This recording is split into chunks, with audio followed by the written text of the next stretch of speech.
Te muestro este DS18 DS18.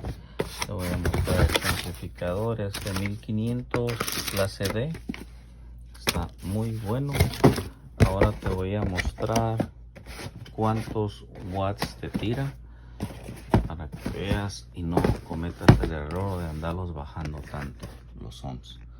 Por ejemplo, aquí está RMS a 4 ohms tira 550 y a 2 ohms 950, que fuera lo ideal. Yo lo pusiera a 2 ohms.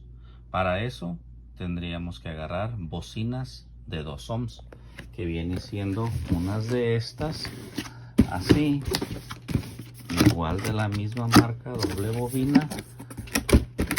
Te las muestro.